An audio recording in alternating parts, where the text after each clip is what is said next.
మంచిర్యాల జిల్లాలోని చెన్నూరు మండలం కన్నేపల్లి గ్రామంలో ఘోర అగ్ని ప్రమాదం చోటు చేసుకుంది. గ్రామానికి చెందిన వార్డు సభ్యుడు అఖ్యం రవి నివాసంలో ఒక్కసారిగా మంటలు చెలరేగడంతో ఇల్లు పూర్తిగా దహనమైంది. ఈ ఘటనతో బాధితులు కట్టుబట్టలతో మిగిలి రోడ్డున పడ్డారు.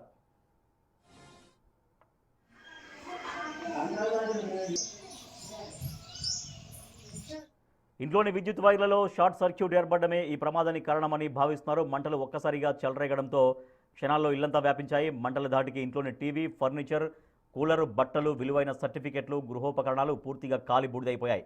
అయితే అదృష్టవశాత్తు ప్రమాదం జరిగిన సమయంలో ఇంట్లో ఎవరూ లేకపోవడంతో ప్రాణ నష్టం తప్పింది. మంటలను గమనించిన స్థానికులు వెంటనే స్పందించి ఆర్పే ప్రయత్నం చేసినప్పటికీ అప్పటికే ఇంట్లోని వస్తువులన్నీ అగ్నికి ఆహుతయ్యాయి.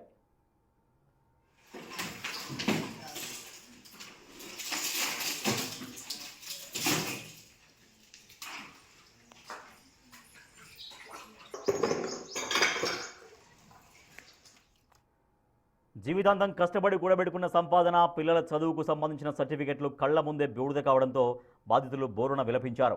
ఉన్నదంతా కాలిపోయింది, ఇప్పుడు ఉండటానికి నీడ కూడా లేకుండా పోయిందని బాధితులు ఆవేదన వ్యక్తం చేశారు. స్థానిక మంత్రి వివేక్ వెంకటస్వామి, జిల్లా అధికారులు మానవతా దృక్పథంతో స్పందించి తక్షణ సాయం అందించి తమ కుటుంబాన్ని ఆదుకోవాలని వారు వేడుకుంటున్నారు. మరి కన్నెపల్లి